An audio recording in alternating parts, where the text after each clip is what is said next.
Bonjour ma sœur, mon frère. Diplômé en relations internationales et en politique européenne de l'Université de Bruxelles, mais aussi présentateur d'émissions d'information à la radio-télévision belge, notre frère Eddy Kakelberg nous invite à une réflexion humaniste. Son livre, Créer du commun, un titre évocateur de promesses en ces temps pour le moins perturbés, nous propose une histoire comparée des sources des droits de l'homme. Titulaire du prix Ex Libris 2000, vice-président du Centre d'action laïque et de la Fondation Henri Lafontaine, c'est aussi en qualité de passé grand maître adjoint du Grand Orient de Belgique que notre frère Eddy puise ses inspirations et nous rappelle notre héritage, celui des fils des Lumières. Alors c'est en fait un exercice un peu particulier, je ne vous le cache pas. D'abord parce que c'est émouvant, à un certain moment, après 1 an et demi de travail, de tenir entre ses mains eh bien, ma foi, le résultat publié, donc l'émotion de recevoir, il y a très peu de jours, le premier exemplaire du bouquin entre ses mains. Et puis, sur un sujet aussi vaste, se dire aussi, et je vous le dis d'emblée, que je ne vise pas, ni dans l'écrit, mais a fortiori dans l'oral, à l'exhaustivité du sujet. Alors, tout est parti, cela dit, il y a déjà près de 15 ans, d'un constat, c'est qu'il n'existe pas beaucoup d'articles ou de livres sur l'histoire de la trajectoire des droits fondamentaux. Je reviendrai dans un instant sur l'appellation d'ailleurs.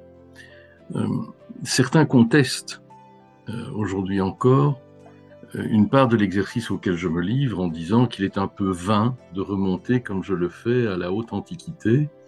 Et pourtant, je me suis dédié à cela aussi, parce que je pars du principe qu'à partir du moment où la cité, la société, s'organise, le pouvoir s'organise et consent par une série de textes, de déclarations intangibles, gravées dans la pierre, lorsque le pouvoir consent à garantir des droits égaux pour tous, ces droits fussent-ils un tarif, si j'ose m'exprimer ainsi, analogue pour les peines encourues, comme il en est question notamment dans le code d'Hammurabi, vous le savez, c'est ce qu'on a résumé sous le nom de la loi du talion, œil pour œil, dent pour dent, même si c'est beaucoup plus complexe que cela.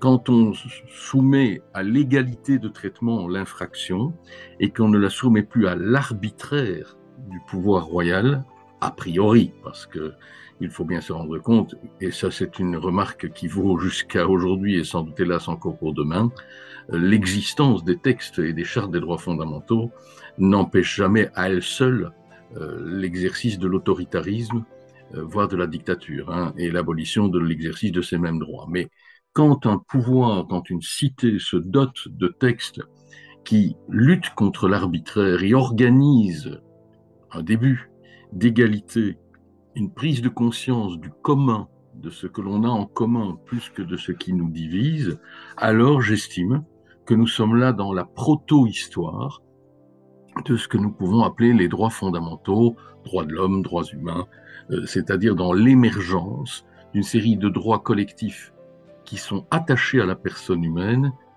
où qu'elle se trouve et en quelque temps que ce soit. Créer du commun. Qu'y a-t-il donc de commun entre un rouleau en écriture cunéiforme attribué à Cyrus, le code d'Hammurabi ou encore un conte légendaire africain? Que partage-t-il avec l'Habeas Corpus, le Bill of Rights, la Déclaration d'indépendance ou les textes fondateurs français? Leur objectif majeur est de codifier des droits fondateurs, fondamentaux et universalisables en ce qu'ils parlent à l'humanité de l'homme. Le propos de cet ouvrage est donc de faire ressortir les invariants et les spécificités des droits de l'homme mais aussi les sources multiples et variées, de ce que nous pensons à tort être de l'ordre de l'histoire récente. Les sources plus intimistes comme celles liées à l'esprit maçonnique sont à l'évidence traitées. Ma sœur, mon frère, voilà donc un livre, une enquête de journalistes et de politologues, sur l'émergence d'un esprit des droits de l'homme. Nul doute que cet ouvrage suscitera bien des réflexions. Je t'invite aussi à écouter la conférence de notre frère Eddy sur ce sujet, que tu trouveras dans les replays des conférences. Voici ci-dessous les liens pour te procurer cet ouvrage de notre frère Eddy Kakelberg.